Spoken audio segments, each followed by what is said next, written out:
de la señal abierta de Sol TV, nuestra cadena hermana. Nos miran a estas horas de la noche en Tumbes, Piura, Chiclayo, Cajamarca, Huaraz y obviamente aquí en la ciudad de Trujillo. Los saluda Carlos Urcia y tenemos una información.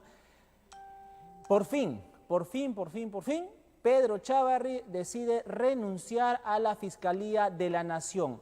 Era algo que se venía ya analizando, discutiendo, presionando incluso para que este señor deje ya el máximo cargo allí en el Ministerio Público, y él ya no pudo más, pese a su terquedad, ¿no? a la manera de cómo quería perpetuarse, no pudo más. La presión tuvo que obligarlo a él a anunciar, al menos esta noche, hace algunos instantes, su renuncia en este caso, a la Fiscalía de la Nación. Vamos a darle detalles, es una noticia en desarrollo. Él, a través de un comunicado en su cuenta de Twitter, ha dado a conocer esta noticia. Vamos también a hablar respecto a todos estos intercambios verbales, este cruce de palabras en el Congreso de la República. El fujimorismo, fiel a su estilo, boicoteó para muchos esta sesión allí en el Parlamento. Se fueron todos. Bueno, vamos a traerle detalles, pero también en el entorno local, lo que implica al norte del país, vamos a hablar sobre el narcotráfico. Casi 2 toneladas de clorhidrato de cocaína han sido decomisadas hasta el día de ayer e incluso hoy continúan los operativos. Hoy se ha vuelto a decomisar un nuevo cargamento de este estupefaciente. ¿Qué sucede en el norte? La ruta de la droga en el norte, en este caso en el norte del país. ¿Qué hay detrás? Vamos a conversar con un especialista en estos temas. Todo esto y más en instantes aquí en Línea Directa.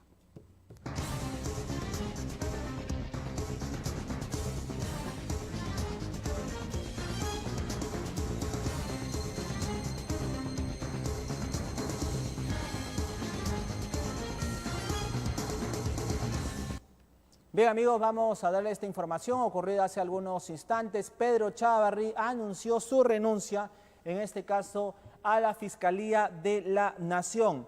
Él presentará mañana esta carta, que ya la ha adelantado, ¿no? Mañana la va a presentar y, por lo tanto, mañana Pedro Chávarri se aleja de la Fiscalía de la Nación, ante la presión social, sobre todo, la presión de la calle. Esto ha obligado al señor Chávarri a dar un paso al costado. Por más que quería entronizarse, por más que quería perpetuarse, quedarse, pese a todo, él ha tenido que ya dimitir a su cargo. No lo quería la sociedad civil, no lo quería el Ejecutivo. El poder político a través del Parlamento también le dio su espalda. No lo querían los fiscales supremos, en realidad nadie lo quería. Solo lo amaba, lo quería y lo va a extrañar muchísimo el fujimorismo y el aprismo. La pregunta es, se estaba especulando que desde la semana pasada él iba ya a anunciar su renuncia, pero ha demorado algunos días. ¿Qué ha pasado en estos días para que el señor Chávarri pues dilate esta renuncia? Cuidado con lo que haya dejado allí en el Ministerio Público el señor Pedro Chávarri. Cuidado con sus nexos, cuidado con sus entuertos, acuerdos bajo la mesa. Quien asuma la Fiscalía de la Nación va a tener que tener mucho cuidado. Esta demora, esta dilación en su renuncia no solamente ha sido por su terquedad, sino porque algo ha estado haciendo al menos mientras se mantenía aún en este cargo. Vamos a leer lo que dijo a través de un comunicado que colgó en su cuenta de Twitter el señor Pedro Chávarri, quien mañana presenta por fin su renuncia al cargo allí en el Ministerio Público. Lo tenemos en pantalla, este comunicado que él publicó, y dice lo siguiente. Bueno, ahí dice comunicado, lo tenemos acá.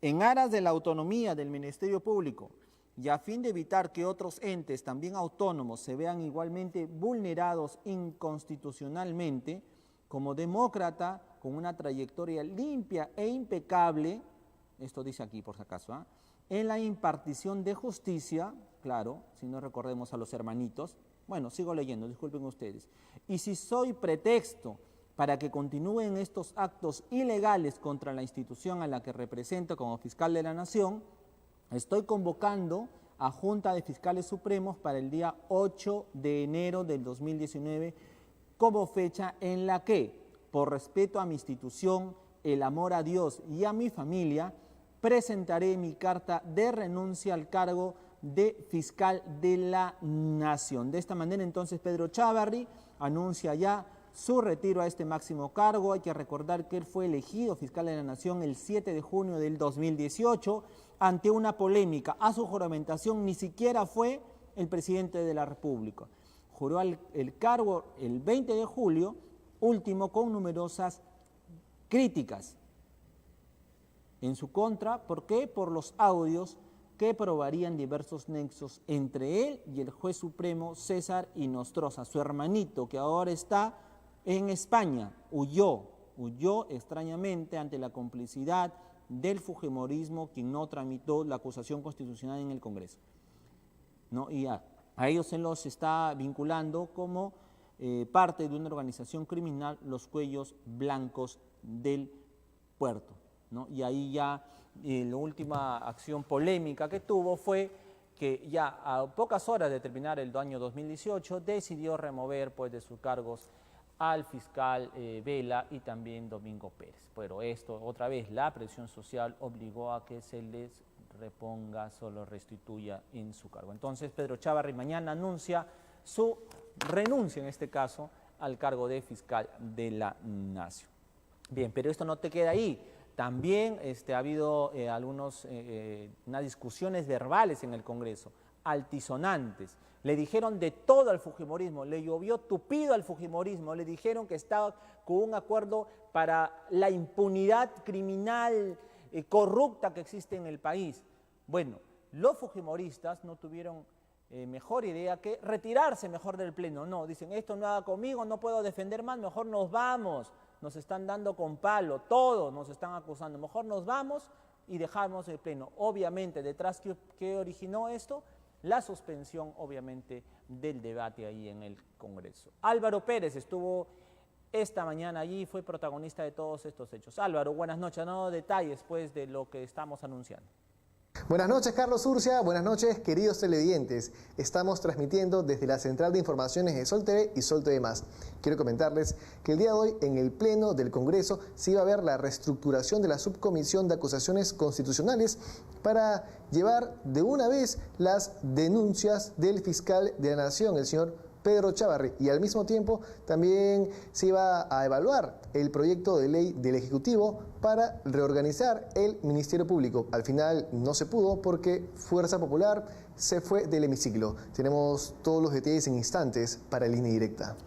Efectivamente, Fuerza Popular salió, pero ustedes en instantes, Álvaro nos va a traer esta información de qué le dijeron al fujimorismo, cómo respondió Luz Salgado y qué actitud adoptó el congresista presidente del Parlamento, Daniel Salaverry. Vamos a irnos a una pausa comercial. Nosotros regresamos. Hay información que está llegando aquí también en torno a esta renuncia de Pedro Chávarri al Congreso, a la Fiscalía de la... No, sería el cómodo del gilo congresista, no, Dios ahí sí nos coja confesados. Bueno, voy a darle la bienvenida a nuestro invitado, él es Julio Corcuera, él es catedrático de la Universidad Católica en Lima, también es un experto en temas de crimen organizado, de corrupción, sabe a la perfección el tema, por ejemplo, del narcotráfico y todas las redes sociales. Bueno, toda esta problemática, él se encuentra ya con nosotros, le vamos a dar la bienvenida. Buenas noches, bienvenido. Gracias, Carlos, gracias por la invitación, contento de estar aquí. Muchísimas gracias. Vamos a conversar con él respecto a lo que está ocurriendo en las últimas horas, decomisos de clorhidrato de cocaína nuevamente en Trujillo, esta vez en la urbanización El Golf, una zona exclusiva aquí en nuestra ciudad, pero el operativo vino también desde Guadalupe, muy cerca de Chiclayo. Hay que recordar que hace algunos años se encontró coca en la playa de Cherrepe, enterradas ahí en la playa, en la arena, enterradas muchos sacos allí. Hay que recordar que hace algunos años también se encontró clorhidrato acá en Huanchaco, cerquita aquí al centro de Trujillo. Más de 7 toneladas de cocaína ahí también. En fin. Ayer cayó casi ya 2 toneladas. ¿Qué está sucediendo en el norte? ¿Somos la ruta de la droga? Vamos a conversar con él tras la pausa comercial. Regresamos.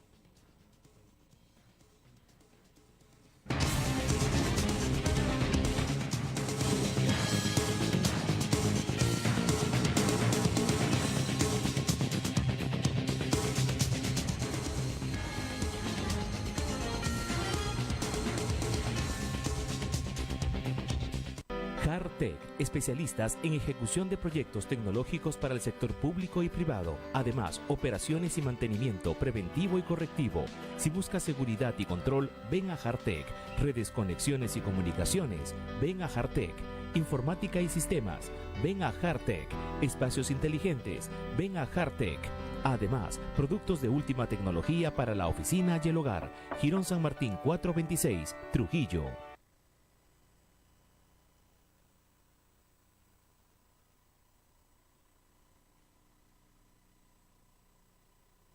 Si en el norte hay noticias, ahí está Sol TV. 1 hora y media con el repaso informativo más completo de la televisión norteña. Más temprano, más noticias. Periodismo independiente a su servicio. Sol TV Noticias, edición central. De lunes a viernes a las 7:30 de la noche. Por Sol TV, la señal del norte. Gracias a Tiendas Apollo Kids, la más grande juguetería les ofrece la más grande variedad en juguetes. Tiendas Apollo Kids. Universidad Católica, formamos profesionales de verdad. El éxito te espera en Avenida España 122, Instituto ICE.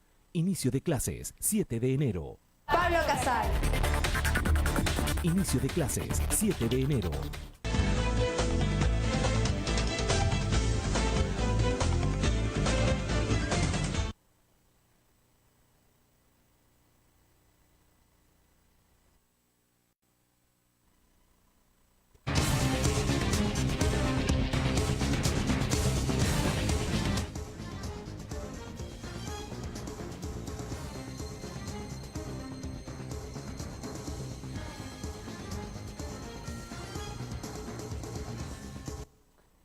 Bien, amigos televidentes, continuamos con ustedes. El día de ayer hubo decomisos, incluso el día de hoy continuó estos operativos de incautación y decomiso de clorhidrato de cocaína. Casi 1 tonelada en Guadalupe, otra cantidad similar acá en Trujillo, en la urbanización El Golfo, una zona exclusiva, ¿no? Esto es lo último que se ha visto en las últimas horas. Atrás también ha habido decomisos importantes, lo más escandaloso fueron las 7 toneladas en Huanchaco, otro tanto en la playa de Cherrave en Chiclayo, en fin, lo que está ocurriendo también en las salidas por Piura. Entonces, la pregunta cae por su propio peso. El norte se ha convertido en una ruta segura para transportar droga hacia el exterior, sacarlo, obviamente la droga no se queda acá en nuestro país, no, sale. Julio Corcuera se encuentra con nosotros, es un experto en estos temas, ha ocupado también cargos en el Ministerio del Interior, en fin, o sea que es una palabra autorizada en torno a esto. ¿Cómo podemos analizar todo este tema, Julio? Gracias, Carlos. Hay varias aristas que tienen que mirarse. En principio, el crecimiento exponencial de los diferentes factores criminales del norte no son ajenos ni individuales ni únicos. ¿Qué cosa quiero decir? No es que el crimen crece en un solo sentido, solo el homicidio y no el robo, no la extorsión y no el tráfico ilícito de drogas. Luego, cuando uno mira el tráfico ilícito de drogas, hay que indicar ciertas cosas. Este es un fenómeno global, no es individual. Quiero decir, nosotros exportamos, digamos, o producimos para consumidores finales que no están en el Perú. La incautación de ayer tiene cierta lectura. El ciudadano bosnio que es detenido junto a los 3 peruanos dan un indicador de la presencia de un actor internacional alrededor de esto. Esto tiene que entenderse también a partir del objetivo del mercado peruano. Nosotros no tenemos por destino los Estados Unidos, sino más bien este es el mercado europeo. De ahí que este tipo de capturas tengan ciertos componentes bien particulares. El de la ruta, por ejemplo. Cuando Copolac de la Unión Europea hizo un informe sobre rutas, y esto además es consistente con toda la literatura internacional que se ha trabajado en el tema, la ruta se define por 2 variables. Por la distancia, es decir, yo como un actor criminal decido, tomo esta ruta para el tráfico ilícito de drogas porque es más cerca, o por la seguridad en sí misma. ¿Qué cosa quiero decir? Bueno, de pronto voy más lejos, pero tomo esta ruta más distante porque los actores vinculados de seguridad, vinculados al crimen, me dan más garantía. ¿Por qué se vuelve la insistencia de la Libertad o de Trujillo como ruta? Es por la distancia. Si fuera la distancia, querría decir que la producción de este derivado cocaínico se genera en la Libertad. Sería en la Sierra Liberteña. Exacto. Cosa que no es. El porcentaje es pequeño, mínimo, claro. exacto. Si uno observa el mapa de cocales, existe, claro que sí, acá hay una cuenca cocalera, Claro. pero es insignificante comparado al Braen o al Alto Guayaga, comparativamente hablando. Claro. Quiero decir, si algún vecino de allá está mirando, dice, pero si yo veo hectáreas de hectáreas, ok, sí, son cerca de 1000 hectáreas. Es insignificante con las 20.000 hectáreas del Valle, el río Apurímac y Claro. en ese comparativo. Y la otra variable es que ocurre que hay autoridades, personas que participan de alguna u otra manera, malas autoridades, malos funcionarios vinculados a organismos de seguridad que de alguna manera interactúan alrededor de eso. Hay ciertas cosas que son sintomáticas además que deben comprenderse. Cuando en una sociedad se desarrolla crimen o estos niveles de violencia tan altos, no es que se desarrolle en un lado y en el otro no. Lo que trato de decir es, se desarrolla una economía alimentada por la criminalidad y actores de la sociedad se benefician de ella. Voy a poner ejemplos muy concretos. El lavado de activos. ¿Cuánto de eso está vinculado al sector inmobiliario? ¿Cuánto de eso está vinculado al sector de la diversión? ¿Cuánto de eso está vinculado a sectores que tienen que ver otro tipo de actores? Claro, uno dice, es noticia porque cayó en el golf. Pudo haber caído en cualquier otro distrito. El golf es un espacio exclusivo. Pero hay que entender una lectura acá. Lo que es exclusivo también es excluyente. Y aparentemente es un lugar seguro. Seguridad en términos de que no te van a asaltar, Claro. pero hay una lógica en el crimen. Claro, vamos un poco desmenuzando el tema. Primero por la distancia, decíamos, ¿no? Si es más cercano es porque obviamente Claro, es una es ruta ventajoso. corta y es ventajoso para ventajoso. cualquier narco que quiera trasladar, ¿no? Pero cosa que no se da en la libertad porque no producimos suficientes cocales y no tenemos mucho espacio para hacer tantos laboratorios como para producir la gran cantidad de cocaína o clorhidrato que se decomisa. Por lo tanto, la distancia aquí no es. Podríamos entonces deducir que es la seguridad en el recorrido. Es un camino más largo que venga del Bray, en fin. O del Alto Guayaga. O del Alto Guayaga, que es distante a lo que es Trujillo o el norte. Esto quiere decir entonces que el traslado de todo este estupefaciente hasta llegar al norte, toda esa ruta está prácticamente liberada para los narcos. O por algunos tramos se ha logrado ciertas concesiones y ciertas ventajas como menor control, menor atención. Es que es un azar también controlar este tipo de rutas. Ahora, menor control puede ser, pero yo me voy por el otro lado de que se paga mucho, hay mucha corrupción. Claro, los niveles de corrupción son tremendamente altos. Y en todos los niveles. Claro. ¿No? Porque me imagino que policía de carreteras tiene que haber, no sé, autoridades tiene que existir. Entonces, en el camino se va corrompiendo a muchísimos Pero también la elementos. existencia de un ecosistema criminal. ¿Qué cosa quiero decir? Cuando el crimen crece, hay una variable que crece que es poco atendida, pero que es concreta, que es los abogados del crimen, por ejemplo. Sí, me dejo entender. O sea, donde crece el crimen, uno va a ver que inmediatamente, por citar un ejemplo, van a aparecer operadores jurídicos vinculados al crimen. No, me refiero a no solo los defensores, pero no solo a ellos, sino personas que no solo defienden a actores criminales, sino que cruzan la línea. Es decir, comienzan a asesorarlos. Cuando un actor criminal formaliza una fachada de empresa para lavar activos, el abogado y el administrador que le ayudan en la formalización no actúan como un defensor, actúan como parte de su organización. De la crimen, de la Exacto, organización criminal. Exacto. Entonces, mire usted los golpes que han dado los operativos, cómo caen actores jurídicos alrededor de ello. Por citar un ejemplo nada más. Y así puede encontrar otros. Entonces, el crimen se va a insertar también donde encuentre mejores condiciones. Voy a poner un ejemplo concreto de la ciudad. Existen lugares en la ciudad donde usted encuentra en esta esquina el actor criminal, al frente su médico, a 2 cuadras el que le vende las armas, a 1,5 cuadras el que le pinta y desarma los autos, y usted encuentra un ecosistema criminal que les permite dinamizar el crimen. También en los sistemas de rutas del tráfico ilícito de drogas puede encontrar un sistema creado que permite dinamizar eso. Ahora, otro aspecto que también, aparte de la ruta, era las evidencias de cómo se está lavando dinero en las ciudades. Claro. Y Trujillo no escapa a esa mirada, ¿no? Hemos visto cómo la ciudad ha crecido, vemos autos lujosísimos, nunca antes vistos, vemos edificios, vemos, en fin, o sea, salas de juegos repletas, o sea, se ve que hay mucho dinero en la libertad que tal vez no condice mucho con el crecimiento propiamente, ¿no? Y espacios comerciales, se refiero a negocios, tiendas, restaurantes, que si usted mira el flujo comercial que aparentemente tiene y compara con la existencia de este producto y la dinámica comercial que se mueve, no parece coincidir en su lógica. Sí, quiero decir, en los Estados Unidos, por ejemplo, hay un artículo en la Universidad Nacional de Defensa, para ser preciso, que plantea esto. El caso del Perú lo plantea del siguiente modo, ¿no? Uno de los principales productores de hoja de coca en el mundo, con los más bajos niveles de sanción al lavado de activos. Yo he tenido la oportunidad hace pocos meses de estar por allá presentando un trabajo y estudiando, y una de las autoridades en el tema, cuando sabe que soy peruano, ve y me dice eso: en tu país el tema del lavado de activos es sumamente débil y así no se puede combatir. Es decir, la persona que se dedica al tráfico ilícito de drogas no lo hace porque tiene vocación cocalera, no lo hace porque tiene vocación amafolera o porque quiere trabajar con drogas sintéticas, lo hace porque el fin último es el dinero. Y si no se golpea el dinero, entonces la persona puede caer. Estamos enfrentándonos a estructuras. Si cae Pablo Escobar, eso no significó el fin del narcotráfico en Colombia. Si cae el Chapo Guzmán, eso no significa el fin del narcotráfico en Venezuela. Alguien los reemplaza y estos caminan. Lo que trata de decir es, no es una lucha contra una persona, son luchas contra estructuras cuyo fin último es el dinero. Estas 2 toneladas, yo leí a algún colega periodista que indicaba con mucha razón, estas 2 toneladas, ¿qué son 2 toneladas de clorhidrato comparadas con el cálculo que llega a casi 50.000 hectáreas de producción de hoja de coca a nivel nacional? O sea, ¿cuánto representa del negocio? No estamos hablando, pues, de un golpe del 20, del 30%, no es un golpe, es importante que ocurra. Claro. Pero no es que no es un golpe mortal para ellos, ¿no? Exacto. Pero hay ciertas variables, además, que en el análisis deberían alimentarse, y a mí me parece importante decir, hay ciertas cosas en el análisis que a veces se exacerban. Por ejemplo, el Perú no es México.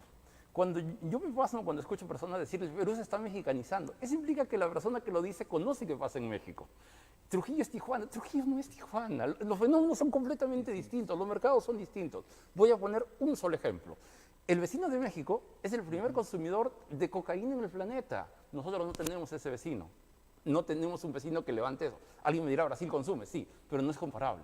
La dinámica, por ejemplo, los niveles de homicidio no son comparables. ¿Qué quiero decir? No es que no tengamos un problema, lo tenemos. No es que no le debemos prestar atención, no es que no debemos preocuparnos, sí. Lo que no debemos es mirar como ejemplo algo que es completamente distinto. Me tengo que ir a una pausa brevemente, pero también el narcotráfico, si bien tiene una estructura ilegal, ¿no? Tiene una estructura ilegal, busca, como bien dijiste, estos elementos legales. Abogados, empresas que son de fachadas, pero que son legales, contadores, en fin. Pero también necesita el poder político, ¿verdad? Me voy con estas 2 interrogantes.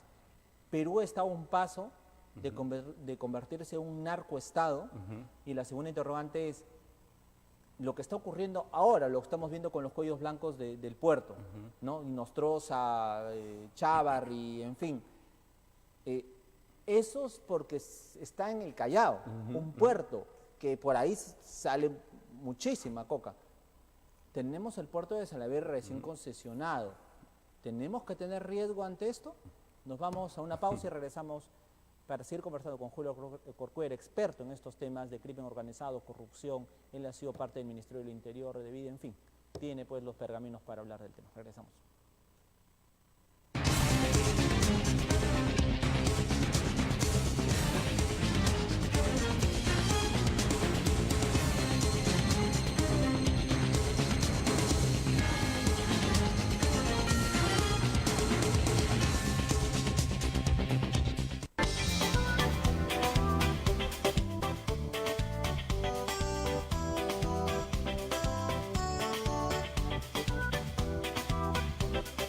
El rey de las cremoladas, verano todo el año.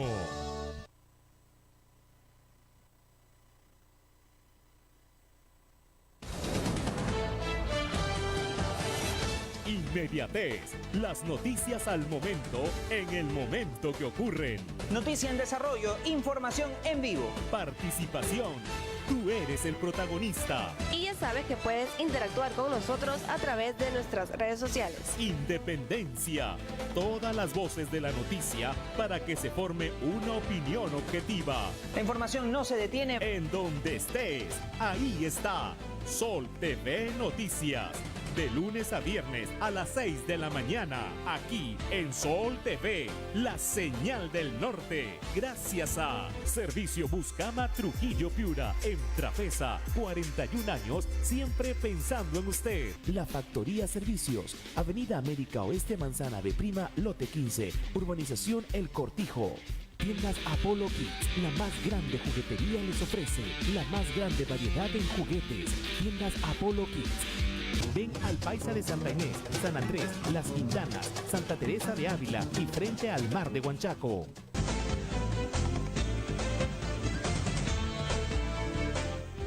Sol TV, con la mejor programación, con la mejor información, con la mejor en diversión. Sol TV, y tenemos los deportes, las series, los dibujos, todo eso es Sol TV, la señal del norte. Sol TV, la señal del norte.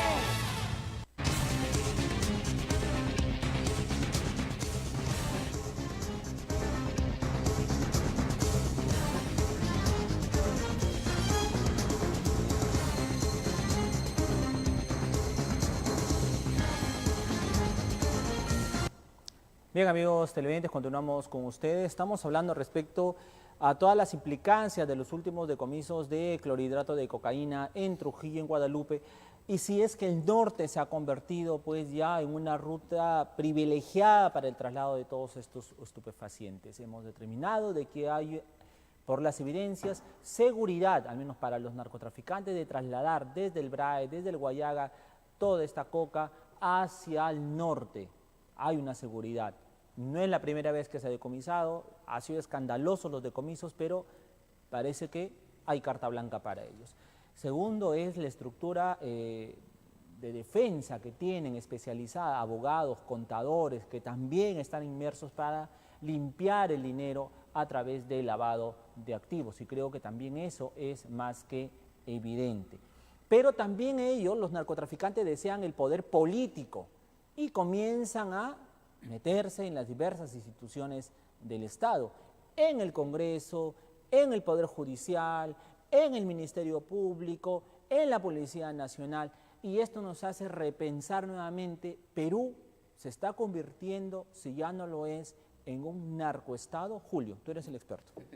Sí, la categoría narcoestado ha tenido mucho éxito en el mundo del periodismo, esencialmente. Se deriva de la categoría estados fallidos. La idea es que es un estado que no es viable, que no tiene instituciones que puedan sostenerlo. Una de las variantes del estado fallido es el narcoestado, es decir, el estado en donde la organización criminal ha tomado el poder. Esta categoría o este libro respecto del Perú ha sido desarrollado en el año 96 por un ex embajador de los Estados Unidos en el Perú. David Jordan es su nombre.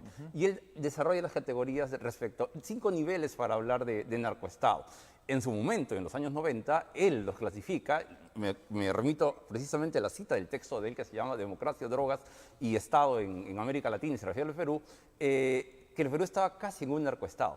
Pero ahí yo quisiera mirar algo con cierto cuidado. Cuando él define narcoestado, este señor Jordán, él se concentra en si el poder político desde el Estado, desde la capital, desde el Palacio de Gobierno, dirige el narcotráfico. Y cuando uno ve los textos de la literatura internacional se concentra en eso. Pero ¿qué ocurre? Nosotros desde Trujillo, desde Chiclayo, desde Piura, podemos verlo de otro modo en el siguiente sentido. Yo no puedo decir si el presidente de la República, su primer ministro están vinculados o no. Mi opinión desde afuera es que no, yo no creo que Vizcarra o... Claro. Yo lo creo, pero creo que hay cosas que son más graves. ¿Qué cosa quiero decir? Que las unidades más pequeñas son las que se afectan. ¿Qué es lo que trato de decir? En Colombia se desarrolló una categoría que me parece más cercana para entender a América Latina, que se conoce como la reconfiguración cooptada del Estado. ¿Qué cosa trato de decir? Que en vez de un fenómeno, como lo analizaron los norteamericanos, narcoestado, de arriba para abajo, la invasión de delitos como el narcotráfico, de abajo para arriba. Sí, me dejo entender. Es decir, ellos no pueden llegar a Palacio de Gobierno, pero ingresan con alianzas políticas menores y empiezan a diversificarse. No es que, fíjense, amigo televidente, usted, en el partido que más odie, en el que sea de su antipatía, en el que usted quiera, si nos sentamos y vemos cualquiera de los partidos políticos, amarillo, verde, rojo, naranja, colorado, blanco, en todos vamos a encontrar denuncias por narcotráfico, en el que usted quiera, y denuncias graves y serias. ¿Qué es lo que trato de decir? El narcotraficante no dice voy a apoyar a este candidato. No son de derecha ni de izquierda. Exacto, es un fenómeno práctico. Actúan como actuaría un empresario que para cuidar su interés, como vimos en Odebrecht, a todos les daba, también a todos buscan acercarse. Hay una canción que a mí me gusta mucho, es un aria que es La donna è mobile, que es decir que el crimen también es móvil. El crimen también, un actor criminal no usa una estrategia y se mantiene, sino que esta se dinamiza y va a permear a través del tiempo. Perfecto. El caso de los cuellos blancos del puerto en el Callao destapó una estructura que ya se sospechaba que existía. Igual como Montesinos, que corrompía a políticos, se sospechaba de que recibían dinero, pues Montesinos lo destapó la historia. Esta vez está vuelto a destapar nuevamente. Hay corrupción, ¿no? Hay lavado de activos, pero también está el narcotráfico a través del puerto del Callao. Y esto ha destapado a su vez toda una relación de personajes, ¿verdad? De personajes. Desde el fiscal de la Nación investigado actualmente hasta otros estamentos también ahí de mando intermedio. ¿Cómo analizar el tema? ¿Y cuáles serían sus implicancias para el norte, ¿no? Yo debo decir que hay algunas cosas que son prudentes. 2 años antes de que esto saltara a la luz, en algún trabajo académico que yo hice, alguna autoridad hizo esta denuncia, me consta públicamente, me lo hizo saber además en un escenario determinado, y les confieso, yo no creí que llegaba al nivel de complejidad. Ahora que todos sabemos cómo es, yo le doy absolutamente la razón a esta persona. Pero quisiera que hagamos 2 cosas que son importantes. La droga, para que pueda cumplir su cometido, que es recibir el último dinero, tiene que salir. Y la vía de salida más óptima es la ruta marítima. Porque puede preñarse, lleva más cantidad. Yo sé que uno piensa en el burrier, pero ¿cuánto puede poner un burrier en su herida de su cuerpo? ¿5 kilos? No, es mucho menos. Mientras que a través de la vía marítima uno puede ingresar mayor cantidad. Entonces, el Callao por eso resulta vital y por eso es que, recordemos, este caso de los cuellos blancos cae a partir de una investigación de Caracol. Se investiga una organización vinculada al tráfico ilícito de drogas y ese hilo de la madeja tira para acá. Pero además hay 2 cosas que resultan importantes, que tienen que ver con la procedencia de los actores. En la investigación apareció con mucha nitidez actores vinculados a la Corte Superior de Justicia del Callao, pero aparecieron un número importante de abogados trujillanos. Habría que ver la prensa y aparecer, pero yo tranquilamente y con mucha claridad identifico como 4 o 5, algunos de ellos personas conocidas de la universidad local, plenamente conocidas. Entonces, eso no es casualidad. No es ninguna casualidad. Como le comenté, donde crece el crimen, es natural que crezcan actores vinculados cercanos a la corrupción y demás. No es casual. La otra variable que uno mira alrededor de eso es que, ¿por qué el Callao es tan importante? ¿Por qué no lo es, qué sé yo, Barranca o otros sitios? Es porque ahí es el puerto. La concesión del puerto de Salaberry da la oportunidad al sector empresarial de poder exportar, de que la exportación florezca, de que se desarrolle un mayor flujo comercial, pero también le da la oportunidad a los actores vinculados al crimen de preñar más container, de encontrar y buscar fortalecer la corrupción para poder a través de esa vía exportar más. Recuerden que el crecimiento de los flujos internacionales de droga ha estado vinculado al crecimiento del sistema comercial de exportación internacional. Recuerdan que Humala y hace muchos años dijo en televisión que el crecimiento de estos factores estaban vinculados a la globalización. Sé que lo tomaron con humor, pero en medio de esas palabras hay cosas, digamos, académicamente ciertas. Sí, ahora, hablaste del puerto del Callao y la preocupación del puerto de Salaberry. En buena hora que se haya concesionado, que se modernice, que salgan más containers, que salga nuestra que se exportemos más, en conclusión.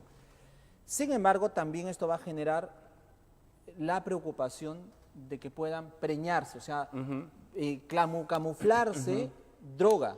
Si antes tenían que irse a Chiclayo y allá a Paita, toneladas y toneladas, y esto queda clarísimo con las 7 toneladas de Huanchaco, con las tantas toneladas en Cherrape, en fin, lo van a hacer ahora en Salaberry. Los narcos necesariamente lo van a hacer. Lo van a hacer. Si lo han hecho en el Callao, lo van a hacer aquí en el puerto. O sea, salvo que se adopten medidas muy, muy estrictas al respecto. Pero como he dicho, se infiltran muy bien. Pero vamos a los antecedentes que nos hacen sospechar de lo que tú estás diciendo.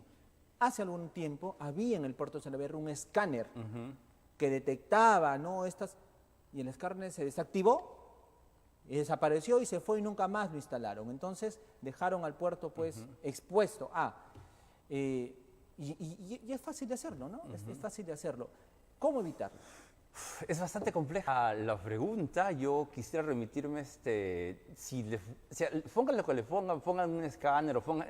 el actor criminal va a buscar cómo burlar, va a buscar cómo encontrar, va a buscar cómo... En el Callao también había escáneres, por ejemplo, y eso no detenía que exista las formas de burlar. Hay cámaras, y justo cuando pasa una de estas máquinas que levanta, ellos logran ingresarlo. Hay que fortalecer y confiar también en ciertos actores de control. ¿Qué cosa trato de decir? Quienes mejor han logrado controlar, o cuando había control en este escenario, yo sé que esto no es popular lo que voy a decir, pero créanme que es así. Ha pasado cuando ha habido presencia policial. Cuando han retirado la presencia policial es que esto ha crecido. ¿Por qué? Porque quien se enfrenta al crimen no es una persona que estudia el tema como yo. No es un actor periodista. Sí, me dejo entender, yo para un actor criminal no represento peligro. Un abogado tampoco lo es. Quien se enfrenta directo al crimen está vinculado al actor policial. Entonces, yo quisiera recordar que quien captura a Yomael Guzmán es la policía. Quienes actúan es la policía. Quienes hacen la interceptación telefónica y conocemos eso, son actores de la policía. Los megaoperativos lo hace la policía. Pero si como sociedad, como autoridades, no confiamos en la institución policial, ¿qué podemos pedirles? Si no le damos las herramientas que necesitan para trabajar. No sé si me dejo entender.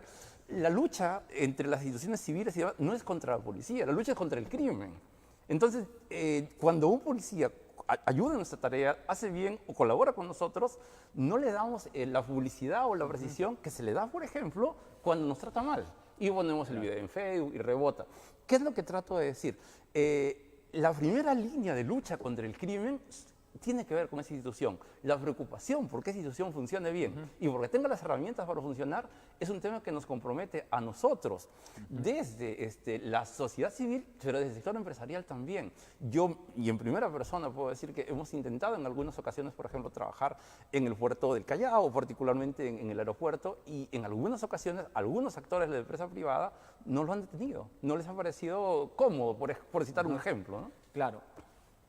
Cuando se decomisaron las 7 toneladas en Huanchaco, los mexicanos se fueron. Oh, sorpresa. Se capturó pues al que cuidaba el local y pues no sé, pues al que daba de comer al perro. O sea, casi nadie. Uno que otro por ahí, al final el tema ha pasado y al final también han salido libres. La justicia no funcionó y era un escándalo. Y volvemos a lo mismo de decir, han podido infiltrarse en el sistema, en este caso del Estado, ¿no? O sea, si ya, te encuentras 7 toneladas de coca, es más que evidente, envueltos en carbón, detienes a personas y nadie, absolutamente nadie está ahorita pagando, al menos de los grandes, por ese decomiso. Esto es lo que yo comentaba al principio, ¿no? Eso está vinculado con esta variable de la reconfiguración cooptada del Estado. O sea, esto no es ni nuevo, ni pasa de Palacio de Obreros hacia abajo. Más bien son de las instituciones que cruzan hacia el otro lado. Y por tanto, es difícil decir qué hacer. Mire, yo voy a poner un ejemplo. En Albania, Jean-François Eraut ha hecho un ranking de las 9 mafias más importantes del planeta, 9 organizaciones de crimen organizado. En ninguna aparece ninguna latina, ni una sola, ni la mexicana. Y la albana tiene un nombre bien particular. La mafia albana se llama el Estado Profundo. Para que tenga una idea, la idea es justamente de que nuestro país no camine en ese sentido, no se mueve en esa dirección. Y por eso este es un tema que reviste la mayor importancia, porque como sociedad luego no podemos sostenernos. Para ir terminando, se tiene la estructura del narcotráfico establecida, han visto en el norte una zona privilegiada, están insertos ya en el sistema del Estado. ¿Cómo luchar contra ellos? Una de las aristas es, primero voy a capturarlos, mandar los presos, pero muchos dicen, al delincuente hay que darle por lo que más le va a doler. Y una de ellas, me dijo un general de la policía, me dijo, acá hay que, al delincuente, al extorsionador, lo golpear donde más le duele. A ellos nunca permitan que se metan con sus mujeres ni con su dinero. Entonces, aquí a ellos, no solo a los narcos, sino a los lavadores, a los que aprovechan todo este sistema corrupto, hay que darles por donde más les duele, decomisarles todo lo que han comprado y quitarles todo, hacerles lo que se llama la norma, la pérdida de dominio. El principio básico de la lucha contra este tipo de organizaciones es el principio que se llama follow the money, es decir, hay que seguir el dinero, la ruta del dinero. Eso implica una especialización distinta, implica una discusión también en términos jurídicos de categorías como el lavado de activos. Tal cual está presentada esta exigencia de cómo abordarla a nivel nacional, tiene un nivel de sofisticación y digamos de dificultad que hace difícil sancionarlo. Cualquiera fiscal y demás, pues lo difícil, y si uno mira las sentencias que hay por lavados activos al año, son a veces nulas. Es decir, 0, 0 y 0. Pero esto, claro, cuando uno va en términos de justicia, digamos, de cómo se discute en términos jurisdiccionales, mira los códigos y mira el debate, yo encuentro un fenómeno repetitivo en el siguiente sentido. Cada pueblo, este es un principio básico para todos los abogados, desarrolla sus leyes en función a su cultura, a su desarrollo, a su dinámica social, jurídica y demás. Nosotros lo que hacemos es copiarlas de España y de Alemania, la traducción de la traducción y representarlas aquí. Y repetirlo como un dogma, además. Si algún colega abogado me está escuchando, puede estar pensando pues, que yo soy un hereje criticando esto. Le voy a poner un ejemplo. Un eminente profesor de Derecho, yo tuve el gusto de conocer, Enrique Bernales, en el año 93 escribe un análisis de la constitución política del Perú y él, en el capítulo correspondiente al Consejo Nacional de la Magistratura, a este consejo que hemos tenido, dice que este es el mejor consejo de la magistratura, el mejor diseño que ha habido hasta ese momento, porque es traído de la doctrina italiana. ¿Es cierto que es traído de la doctrina italiana? Sí. ¿Es cierto que es el mejor? Yo no lo creo, pero quisiera tener un momento. Italia no es un ejemplo de lucha antimafia, todo lo contrario. Entonces nosotros vamos a Bolonia, estudiamos y lo traemos aquí sin cortapisa en un escenario diametralmente distinto. Las instituciones y los equipos y la formación vinculada a la lucha con el lavado de activos, creo yo, en el país, bueno, los resultados son concretos, ¿no?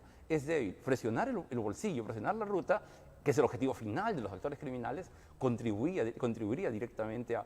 Pero le aseguro que una serie de actores empresariales, comerciales y demás saltarían hasta el techo porque, vuelvo a decir, esto afecta a la dinámica económica. Una vez también conversando con gente de la Divandro, le digo, pero ¿por qué no? O sea, si es evidente el lavado de dinero que existe, le digo, ¿pero qué no se interviene? ¿Por qué no se investiga? Y él en tono sarcástico me dice, mira, si realmente nosotros interviniéramos todos los negocios producto del lavado, me dice, te juro que el 40% de negocios cerraría.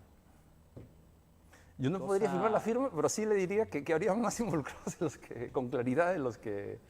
Y aún así, la dinámica de clientes saltaría otra vez. O sea, es un proceso de corsi y recorsi constante en esa lucha.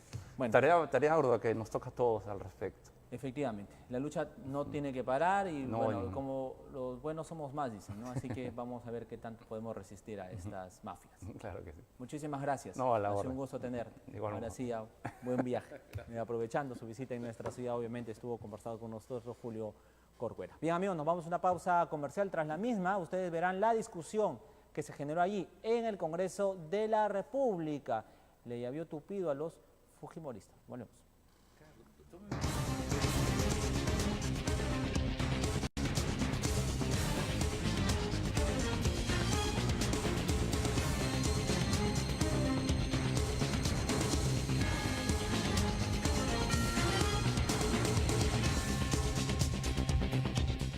Hartec, especialistas en ejecución de proyectos tecnológicos para el sector público y privado. Además, operaciones y mantenimiento preventivo y correctivo. Si buscas seguridad y control, ven a Hartec. Redes, conexiones y comunicaciones, ven a Hartec. Informática y sistemas, ven a Hartec. Espacios inteligentes, ven a Hartec. Además, productos de última tecnología para la oficina y el hogar. Girón San Martín 426, Trujillo. La 1 de la tarde es la hora ideal para las noticias. Información actualizada al momento, desde todos los ángulos y con todas las voces. Sol TV Noticias, edición de la tarde. De lunes a viernes a la 1 por Sol TV, la señal del norte.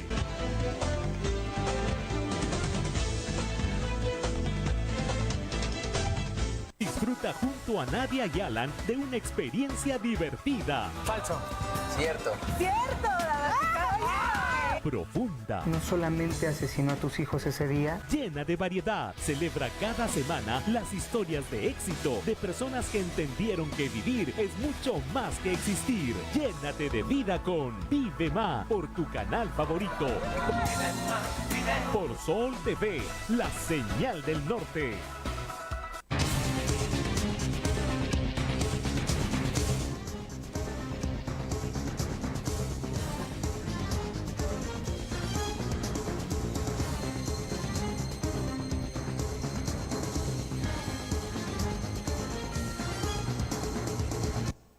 Bien, amigos, tras la renuncia anunciada ya por Pedro Chávarri a la Fiscalía de la Nación, pues mañana va él a oficializar este anuncio, ¿no? Pero previamente en horas de la mañana hubo una discusión ahí en el Parlamento. Pues todos los congresistas, excepto los apristas, le dijeron de todo a la bancada fujimorista, de que estaban protegiendo a Chávarri, que tiene un convenio con la impunidad, que son corruptos, le dijeron prácticamente de todo. Bueno, ellos tomaron la decisión de salir del pleno y obviamente esto obligó a la suspensión de la sesión ya establecida.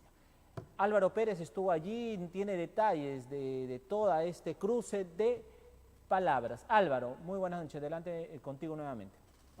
Gracias por el pase, Carlos. Como te he comentado al inicio de esta transmisión, el día de hoy en el Pleno del Congreso se van a evaluar dos temas bastante relevantes: la reestructuración de la Subcomisión de Acusaciones Constitucionales y evaluar el proyecto de ley del Ejecutivo para recomponer el Ministerio Público. Pero al final no se pudo porque las peleas entre Fuerza Popular y la oposición estuvieron el día de hoy bastante grandes. Vamos con la discusión del parlamentario Alberto de Belaúnde con la congresista naranja Luz Salgado.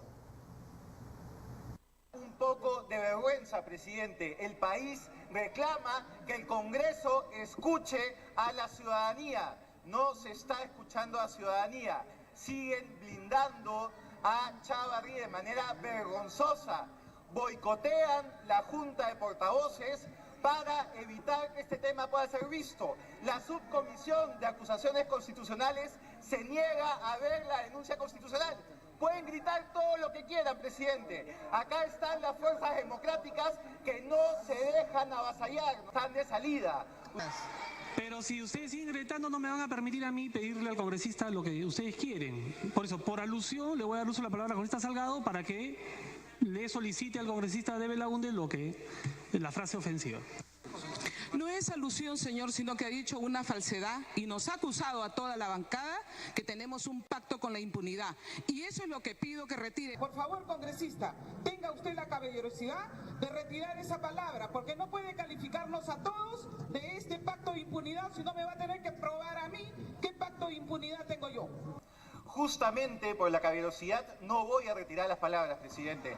La sentencia del juez Concepción Carhuancho, sus diálogos de la botica y su actitud estos 2 años y medio me respaldan. Y la indignación en la calle, que es la indignación que traigo hoy al Congreso, me respaldan. No retiro nada. Asimismo, Carlos, hemos preparado una parte donde se evidencia el malestar, las peleas que han habido el día de hoy en el Pleno del Congreso. Tengan respeto por la ciudadanía. Si hoy este Congreso tiene la aprobación que tiene, es por su comportamiento y por la forma en la que han blindado a gente como el señor Chávarri. Así que nuestro respaldo a las declaraciones y el ánimo de que se debata hoy, los proyectos de ley para que por fin podamos darle una salida democrática al Ministerio Público. Y por favor, les agradecería a los colegas que por lo menos me permitan hablar. Acá en todo caso todos tendrían que retirar la palabra. La congresista Cuadros me acaba de gritar traidor.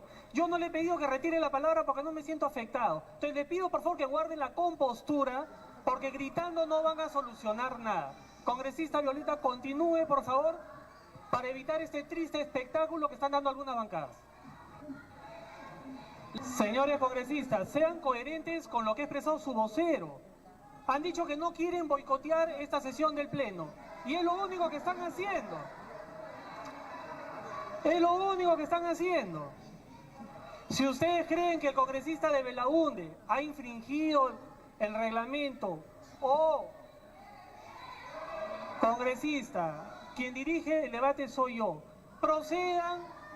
El Congreso tiene los mecanismos y las herramientas para que ustedes puedan proceder a una denuncia en la Comisión de Ética si se han sentido agraviados por la palabra del congresista de Belaúnde. Congresista Violeta, continúe. La ciudadanía cree que en este Congreso hay un pacto de impunidad.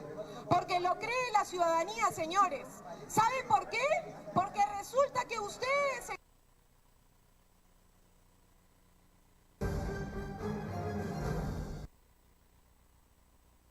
Por otra parte, Carlos, a la salida del hemiciclo de Fuerza Popular, estos dieron una conferencia de prensa. Congreso de la República no es su chacra, es el Congreso de todos los peruanos y de todos los parlamentarios. Por lo tanto, nosotros esperaremos a que el señor presidente tome las medidas y empiece a actuar democráticamente. Obstrucción, impunidad, ¿por parte de quién? El día de hoy nos hemos despertado con la noticia de que el expresidente Alejandro Toledo habla de que Fuerza Popular está incurriendo en actos de corrupción. El presidente Toledo, hablando de eso, Fuerza Popular va a trabajar para el pueblo. Al pueblo nos debemos, pero en el marco absoluto del respeto a la Constitución y del respeto a la ley. Ese que hoy día le exigimos al presidente del Congreso. Que las prácticas dictatoriales que parece que están viniendo desde Venezuela y se quieren instalar en el Ejecutivo y se quieren trasladar al Legislativo, no las vamos a permitir. El Perú se defiende y estamos acá nosotros para defender aquello que es correcto. Vamos a seguir trabajando. El trabajo para nosotros no se detiene, pero que el presidente del Congreso respete las normas, porque para eso él es el primero en dar el ejemplo.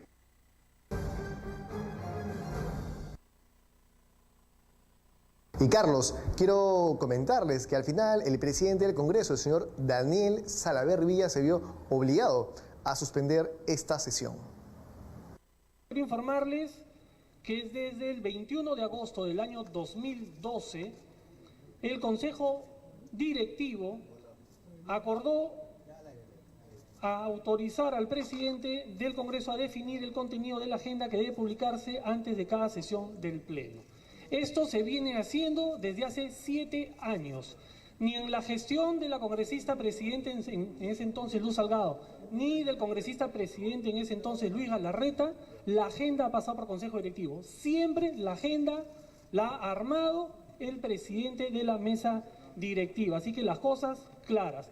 Yo lamento sinceramente que el día de hoy la ciudadanía, la población haya tenido que apreciar un bochornoso espectáculo del cual siento vergüenza ajena y que son las cosas que nos alejan de la población. Se suspende la sesión, congresistas.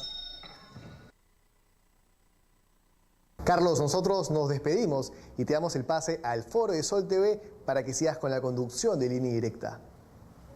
Bien, Álvaro, muchísimas gracias por tu reporte. Efectivamente, todo este espectáculo ya no pudo tal vez, o abonó en todo caso para que el señor Pedro Chávarri decida por fin dar un paso al costado. Mañana va a haber una junta de fiscales supremos y él va a oficializar su renuncia. De esta manera deja el máximo cargo ahí en el Ministerio Público y se está especulando que sea la doctora Zoraida la nueva fiscal de la Nación. Se está dando a conocer al menos estos nombres, no Pablo Sánchez, sino la doctora Zoraida Ábalos, la que asuma este máximo cargo. Eso todavía está como trascendido. Pero ahora, ojo, hay que tomar en cuenta también que el Colegio de Abogados de Lima también había decidido, al menos la Comisión de Ética, había decidido retirarle su habilitación. Y esto, reitero, también abonó, también ayudó para que él decía, al final todo le estaban dando la espalda, solo los fujimoristas y los apristas, aunque al final dijeron no, que tiene que renunciar al final porque sabían lo que se venía, obviamente, pues oportunistas, ¿no? Pero el respaldo político también lo había perdido, no tenía razón de ser de que permanezca más tiempo en la Fiscalía de la Nación. Esto se veía y se escuchaba que lo podía haber hecho la semana pasada, pero miren cuántos días han transcurrido. Cuidado con lo que esté dejando en el Ministerio Público o con lo que ya haya borrado, pero de que está dejando tal vez redes en el Ministerio Público que le sirvan a él de informantes o para boicotear información, investigaciones, hay que tenerlo muy en cuenta. Quien asuma la Fiscalía de la Nación va a tener que hacer una reorganización plena de toda esta estructura. Lo que se viene en el transcurso de las semanas también va a ser la firma de este acuerdo con Odebrecht, y allí sí allí sí cójanse confesados todos los políticos que se han visto inmersos en esta mega corrupción.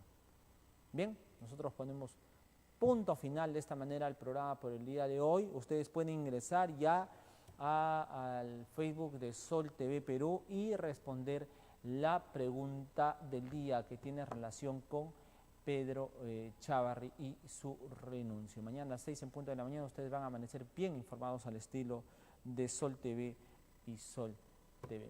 Bien, nos despedimos, nos reencontramos mañana. Que descansen.